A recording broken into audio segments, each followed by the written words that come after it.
G20 की अध्यक्षता कर रहे भारत के प्रधानमंत्री की मेज को सुशोभित करती पट्टिका, जिस पर लिखा है भारत। ये पट्टी इस बात का सबूत है कि देश का नाम इंडिया रहे या ना रहे, लेकिन इतना जरूर तय है कि अब सरकार की नजर में भारत नाम ही प्राथमिकता में रहेगा। नाम से ही तो पहचान है। बात जब देश की हो तो उसके नाम में एक भाव होता है, एक जुड़ाव होता है। ये नाम उस देश की संस्कृति, परंपरा और विरासत का संगम होता है। हम दुनिया में कहीं भी रहें, हमारा देश चलता है हमारे देश के नाम से। हैरत है कि आज हमारे देश के नाम पर ही विवाद खड़ा हो गया है। इंडिया या भारत, सही कौन गलत कौन? कभी किसी ने सोचा था कि हमारे देश के नाम पर भी इस तरह की बहस हो सकती है? आज के इस वीडियो में हम जानने समझने की कोशिश करेंगे देश के नाम पर चल रही बहस और इस बहस के औचित्य को। तो बने रहिए हमारे साथ इस वीडियो के आखिर तक। India likely to be renamed Bharat. India could soon become Bharat. समुद्र के उत्तर में और हिमालय के दक्षिण में जो देश है उसे भारत कहते हैं। G20 समिट में रात्रि भोज के लिए राष्ट्रपति भवन की तरफ से एक निमंत्रण पत्र जारी किया गया था, जिसमें 9 तारीख को रात्रि भोज के लिए G20 देशों के नेताओं और भारत के मुख्यमंत्रियों को आमंत्रित किया गया। यही निमंत्रण पत्र इस विवाद की जड़ बना। असल में इस पत्र में राष्ट्रीय चिन्ह के ठीक नीचे प्रेसिडेंट ऑफ भारत लिखा हुआ था। शायद ऐसा पहली बार हुआ होगा जब ऐसे औपचारिक पत्रों में प्रेसिडेंट ऑफ इंडिया की जगह प्रेसिडेंट ऑफ भारत लिखा गया हो। निमंत्रण पत्र के सामने आते ही सरकार विपक्षी पार्टियों के निशाने पर आ गई। उनका आरोप था कि सरकार देश का नाम बदलना चाह रही है। ध्यान देने की बात है कि केंद्र सरकार ने 18 सितंबर से संसद का विशेष सत्र भी बुला रखा है। विपक्ष का आरोप है कि ये सत्र देश का नाम बदलने के लिए ही बुलाया गया है। केंद्रीय सूचना एवं प्रसारण मंत्री अनुराग ठाकुर ने ये जरूर कहा कि ये बातें अफवाह भर हैं, लेकिन बहसों का दौर तो चल पड़ा। आखिर भारत नाम पर इतना हंगामा क्यों बरपा है? चलिए सबसे पहले समझने की कोशिश करते हैं अपने देश के नाम के इतिहास को। आइए समझते हैं कि हमारे देश का नाम भारत या भारतवर्ष कैसे पड़ा। पौराणिक कथाओं की माने तो देश में भरत नाम के कई व्यक्ति हुए, जिनके ही नाम पर देश का नाम भारत पड़ा।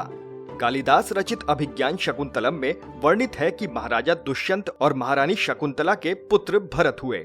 मान्यता है कि इन्हीं के नाम पर देश का नाम भारत पड़ा।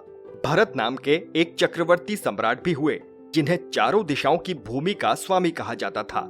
कहा जाता है कि इन्हीं सम्राट भरत के नाम पर देश का नाम भारतवर्ष पड़ा। संस्कृत में वर्ष को इलाका या हिस्सा भी कहा जाता है। हालांकि बड़ी मान्यता ये है कि अयोध्या के राजा दशरथ और प्रभु श्री राम के छोटे भाई भरत के नाम पर इस देश का नाम भारत पड़ा। वो भरत ही थे जिन्होंने प्रभु श्री राम के वनवास जाने पर उनकी खड़ाऊ को सिंहासन पर रखकर राजकाज संभाला था। वो एक कुशल और महान शासक सिद्ध हुए। उन्हीं के नाम पर देश का नाम भारत रखा गया। भारत का एक नाम हिंदुस्तान भी है। इस नाम के पीछे की कहानी भी जान लेते हैं। हिमालय के पश्चिम में सिंधु नदी बहती है। इसके आसपास के भूभाग को सिंधु घाटी कहा जाता है। सिंधु घाटी के रास्ते ही मध्य युग में तुर्किस्तान से तमाम विदेशी लुटेरे और ईरानी लोग देश में आए। ईरानी स का उच्चारण ह किया करते थे। इस तरह सिंधु उनके लिए बन गया हिंदू। उन लोगों के लिए यहाँ के लोग बने हिंदू और देश बन गया हिंदुस्तान। भारत का एक और नाम हुआ करता था जम्बूद्वीप। संस्कृत में जामुन के फल को जम्बू कहा जाता है। किसी समय भारत में जामुन के पेड़ बहुत ज्यादा संख्या में पाए जाते थे। विष्णु पुराण के अध्याय 2 में जम्बू के पेड़ को हाथियों जितना विशाल बताया गया है। जब ये सड़कर पहाड़ों की चोटियों पर गिरते थे तो उनसे रस निकला करता था। उस रस से एक नदी बनी। उस नदी या जगह को ही जम्बूद्वीप नाम दिया गया। इसके अलावा भारत को आर्यावर्त और हिमवर्ष के नाम से भी जाना गया। आर्य भारत के ही मूल निवासी थे और मान्यता के अनुसार आर्यों ने ही इस देश को बसाया। इसी वजह से इसे आर्यावर्त नाम मिला। वहीं हिमालय के नाम पर इसे हिमवर्ष भी कहा गया। अब बात उस नाम की जिस पर विवाद चल रहा है, यानी बात इंडिया की। अंग्रेज हमारे देश में आकर रहने तो लगे, लेकिन हिंदुस्तान नाम उच्चारण करने में उन्हें मुश्किल हुआ करता था।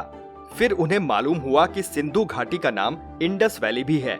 इसी इंडस से आया इंडिया। अंग्रेज देश को इसी नाम से बुलाने लगे। यही नाम धीरे धीरे हमारी रगों में भी इस कदर उतर गया कि संविधान में भी इसे अपने ही देश के नाम के रूप में रखा गया। हालांकि इंडिया या भारत, इस पर बहस उस समय भी खूब हुई थी जब देश का संविधान तैयार हो रहा था। संविधान की प्रारूप समिति के सदस्य भी नाम को लेकर एक मत नहीं थे। कुछ लोग इंडिया के पक्ष में थे तो कुछ भारत के। आज से 74 साल पहले 18 सितंबर 1949 को संविधान सभा में पहली बार देश के नामकरण पर चर्चा शुरू हुई। असल में अंबेडकर समिति ने देश के 2 नाम सुझाए थे, एक तो इंडिया और दूसरा भारत। लेकिन संविधान सभा के सदस्य हरि विष्णु कामत इंडिया के पक्ष में बिल्कुल नहीं थे। उन्होंने मांग की कि देश का नाम इंडिया से बदलकर भारत या फिर भारतवर्ष किया जाए। सेठ गोविंद दास ने भी वेदों, पुराणों, उपनिषदों में भारत नाम का जिक्र करते हुए कामत का समर्थन किया। बहस के दौरान कमलापति त्रिपाठी ने बीच का रास्ता सुझाते हुए कहा कि देश का नाम इंडिया अर्थात भारत की बजाय भारत अर्थात इंडिया कर देना चाहिए। काफी बहस के बाद भी जब नाम पर सहमति नहीं बन पाई तो इस पर वोटिंग कराई गई, जिसमें यह प्रस्ताव 38 के मुकाबले 51 मतों से गिर गया और अनुच्छेद 1 में देश का नाम इंडिया अर्थात भारत पारित हो गया। दैनिक जागरण में छपे एक लेख में सुप्रीम कोर्ट के वकील और संविधान के जानकार ज्ञानंत सिंह कहते हैं कि संविधान में इंडिया और भारत दोनों ही शब्दों को मान्यता प्राप्त है, इसलिए दोनों नामों में से किसी भी नाम का समान रूप से प्रयोग किया जा सकता है। उनके मुताबिक अगर सरकार भारत नाम का इस्तेमाल अपने आदेशों में करती है तो कोई संवैधानिक अड़चन नहीं है और न ही इसके लिए किसी संविधान संशोधन की जरूरत है। हाँ, अगर सरकार ये घोषणा कर दे कि देश का नाम सिर्फ भारत ही लिखा जाएगा और इंडिया शब्द का इस्तेमाल नहीं होगा, तब संशोधन जरूरी होगा। हालांकि इससे पहले भी दुनिया के तमाम देशों के नाम अलग अलग वजहों से बदले गए हैं। जैसे जनवरी 2020 में हॉलैंड नीदरलैंड बन गया, 1972 में सीलोन श्रीलंका, बर्मा म्यांमार बन गया। इसी तरह से आयरलैंड, जिम्बाब्वे, तुर्की, ईरान, थाईलैंड, जॉर्डन, घाना, बोत्सवाना देशों के बदले हुए नाम ही हैं। देश के तमाम राज्यों और शहरों के नाम भी पहले बदले जा चुके हैं। 2011 में उड़ीसा, ओडिशा, 2007 में उत्तरांचल, उत्तराखंड, जबकि 1973 में मैसूर, कर्नाटक, वहीं 1969 में मद्रास का नाम बदलकर रखा गया तमिलनाडु। भविष्य में भी कई राज्यों के नाम बदलने के प्रस्ताव हैं। पश्चिम बंगाल का नाम बांग्ला और केरल का नाम बदलकर केरलम रखने का प्रस्ताव केंद्र के पास विचाराधीन है। आगे हम आपको कुछ चौंकाने वाली जानकारी देंगे, लेकिन उससे पहले अगर आपको ये वीडियो पसंद आ रहा है तो वीडियो को लाइक कर दीजिए और इस वीडियो को ज्यादा से ज्यादा शेयर कीजिए। और अगर अभी तक आपने चैनल को सब्सक्राइब नहीं किया है तो अभी कर लीजिए। आगे हम आपको जो बताने जा रहे हैं वो बहुत ही कम लोग जानते होंगे। सुप्रीम कोर्ट में पहले भी साल 2016 में और फिर 2020 में देश का नाम भारत रखने की याचिका दायर की जा चुकी है, लेकिन दोनों ही बार याचिकाएं ठुकरा दी गईं। कोर्ट ने यही कहा कि देश के संविधान में देश का नाम इंडिया और भारत दोनों ही है। व्यक्ति दोनों में से कोई भी नाम लेने को स्वतंत्र है। हैरानी की बात तो यह है कि साल 2016 में दायर याचिका का तत्कालीन केंद्र सरकार ने खुद भी विरोध किया था। सरकार ने कोर्ट में अपना पक्ष रखते हुए कहा था कि हालातों में ऐसा कोई परिवर्तन नहीं हुए हैं जिसके चलते वो संविधान में बदलाव कर देश का नाम बदलने पर विचार करें। हालांकि अब उसी एनडीए सरकार के सुर बदले हुए से लग रहे हैं। अब सरकार इंडिया नाम को औपनिवेशिक सोच बता रही है। हालांकि एक बात स्पष्ट होनी चाहिए कि देश का नाम कतई बदलने नहीं जा रहा। भारत नाम पहले से ही संविधान में मौजूद है और इसे कहीं भी प्रयोग किया जा सकता है। हाँ, अगर सरकार इंडिया नाम को ही समाप्त करना चाहती है तो उसकी एक अलग प्रक्रिया है और ये प्रक्रिया इतनी आसान भी नहीं। सबसे पहले तो संविधान संशोधन करना पड़ेगा, जिसके लिए बिल लोकसभा और राज्यसभा से पास कराना पड़ेगा। इसके बाद जब देश के सभी राज्य इस पर अपनी सहमति जता देंगे तब जाकर यह संभव हो सकेगा।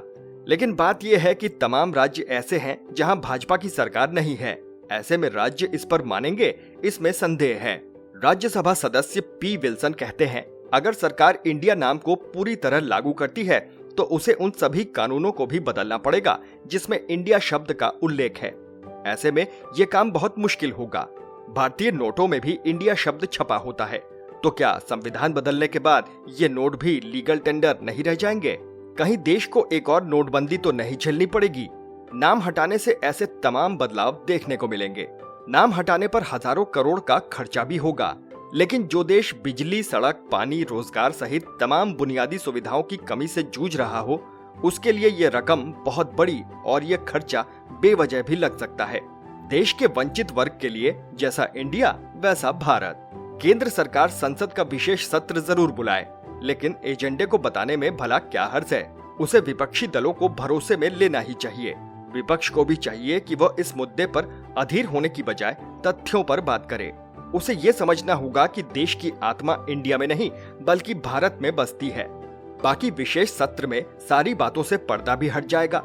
इंडिया या भारत, हम इस पर अपना कोई पक्ष नहीं रख रहे। फैसला आप करिए और अपने फैसले को कमेंट बॉक्स में हमारे साथ जरूर साझा कीजिए। वीडियो अच्छा लगा हो तो लाइक करिए और ज्यादा से ज्यादा लोगों को शेयर करिए। जाने से पहले चैनल को सब्सक्राइब जरूर कर लीजिए। फिर मिलेंगे एक नए वीडियो के साथ। जय हिंद, जय भारत।